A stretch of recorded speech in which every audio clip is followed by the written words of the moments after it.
Les affaires publiques n'ont plus de secret pour lui. Les vrais enjeux. Les vraies questions.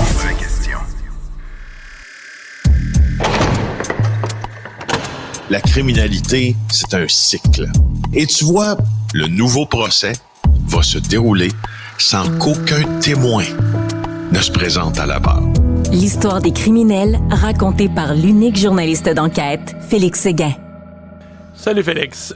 Oui, bonjour Mario. Alors, parmi les décisions de M. Trump hier, il y en a une majeure en matière de crime organisé, c'est qu'il veut dorénavant considérer les cartels mexicains comme des groupes terroristes. Ils sont officiellement inscrits sur la liste américaine des terroristes.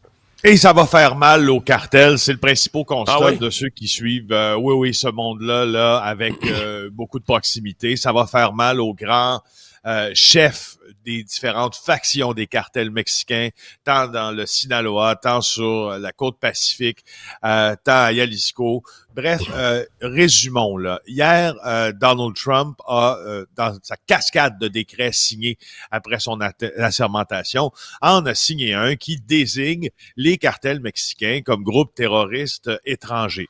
Essentiellement, ce que ça va permettre, Mario, ça va permettre, entre autres, au Pentagone, de faire un usage des forces armées américaines, puis des forces spéciales américaines pour cibler, 1, les cartels, 2, leurs infrastructures, 3, leurs dirigeants. Ça a été précisé hier par un responsable de sa future administration. On veut aussi utiliser la loi sur les ennemis étrangers comme levier juridique pour expulser du territoire américain les trafiquants de drogue ou les membres de gangs qui y sont déjà. Bon, ceci dit, Félix, la grande question, c'est est-ce que ça pourrait signifier que l'armée américaine débarque dans un repère des narcotrafiquants sur le territoire mexicain? Parce que ça, c'est une autre affaire, là. Bon, c'est ça. Mais là, je veux dire, justement, et c'est là où ça va devenir très, très intéressant notre discussion, Mario. Les Américains, depuis 1985, un peu passé, Reagan, avec sa politique de la lutte à la drogue, ou dans laquelle il a injecté 1,7 milliard pour sa première année de vie, cette politique, a déjà fait avec des groupes étatiques, comme la DEA, puis d'autres organisations, puis même à certains égards avec des groupes paramilitaires, des interventions dans des pays étrangers sans qu'aucune collaboration avec l'autorité où les Américains intervenaient ait été passée. Je prends un exemple très récent, Mario. Cet été, la DEA est allée planifier une opération militaire dans le Sinaloa au Mexique, où le fils d'El Chapo Guzman, déjà emprisonné aux États-Unis pour trafic de drogue à grande échelle, a leurré le numéro 2 du cartel de Sinaloa qui s'appelle Ismael Zambada Garcia, surnommé El Mayo, dans un avion qui, par la suite, s'est posé sur une piste d'atterrissage près d'El Paso, Texas, capturant ainsi l'un des criminels les plus recherchés par la justice américaine. Merrick Garland a qualifié cet homme-là, El Mayo, de monstre. Mais la vérité, Mario, c'est que les Américains menaient déjà cette opération sans que leurs vis-à-vis mexicains soient au courant. Ça a été décrié par Claudia Sheinbaum.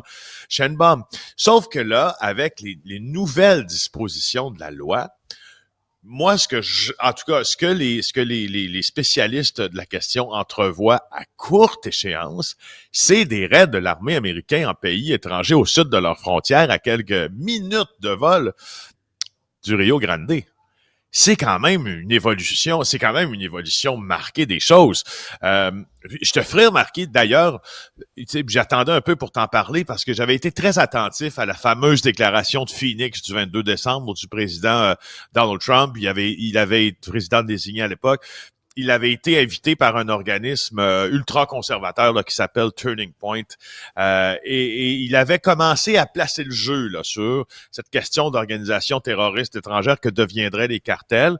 Et il avait dit que dès sa prise de fonction le 20 janvier, il le ferait. Il l'a fait. On sait que les cartels sont responsables d'à peu près 60 000 morts aux États-Unis en 2024 avec l'exportation de fentanyl. Franchement, puis là, je sais pas là, si ça va être la bonne solution, mais je sais qu'il y a des gens qui doivent trembler aujourd'hui. Ouais, parce que c'est sûr qu'avoir l'armée américaine aux fesses, d'après moi, c'est un petit peu plus épeurant que la police mexicaine corrompue.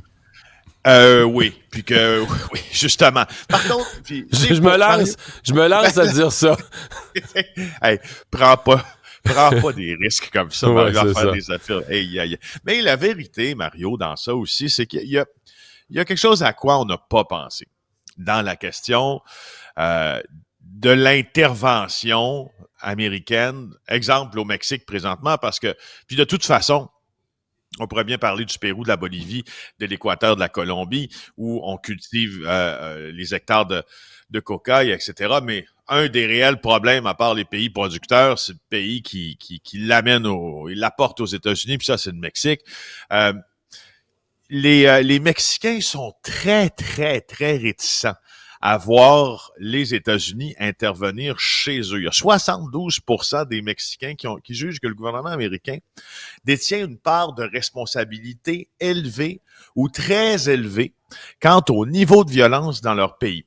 C'est le quotidien espagnol El País qui avait sondé les Mexicains là-dessus. Pourquoi? Parce qu'essentiellement, là, si tu veux t'acheter une arme au Mexique, Mario, il y a 2 magasins d'armes. Il y a 2 détaillants dans tout le pays. Les armes viennent des États-Unis, dans ce cas-là. Ah ouais. Ouais, les armes viennent des États-Unis. Fait que les Il y a même cartels de la drogue mexicains, quand ils se livrent la guerre entre eux, ils se tirent avec des guns américains.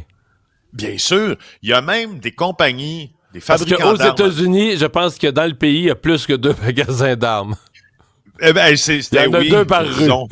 C'est ça. Alors, aux États-Unis, il y a même des compagnies, des fabricants d'armes qui ont, si tu veux, là, commercialisé leur nouveau jouet là avec écrit sur je sais pas c'est sur quelle partie de l'arme, ou c'est sur la crosse, ou c'est sur la chambre, ou c'est des slogans ou des phrases là que les cartels là, se disent souvent. C'est donc dire que bon, alors il y a tout ça. Puis là il y a une autre question, c'est la question de l'échec patent de la lutte à la répression des drogues. Les États-Unis puis les pays du G7 ont englouti, comme dirait Richard Martineau, des gonzillions de dollars dans une lutte qui a fait en sorte que finalement, il n'y a rien de gagné. Il y a de plus en plus de consommateurs selon les derniers chiffres, puis les drogues se vendent de moins en moins cher. Ouais. Puis des drogues de plus en plus mortelles, mais évidemment, si tu réduis pas à la source, là, t'arrives à rien. Conséquences pour le Canada? Oui, ben, tu sais, au Canada, les entités qui sont inscrites en vertu de la loi antiterroriste là, peuvent faire l'objet de mesures intéressantes, là, des mesures de blocage, des mesures financières. Moi, je le dis en terminant, depuis 2017, là, on avait posé des questions, c'est Bill Blair qui était là à l'époque, je pense, comme ministre de la Sécurité publique sous Trudeau, en disant qu'il y avait au moins 400 membres ou émissaires des cartels là, des Mexicains qui étaient ici, puis qui faisaient circuler de l'argent, entre autres, au Canada. Bill Blair avait nié ça, finalement.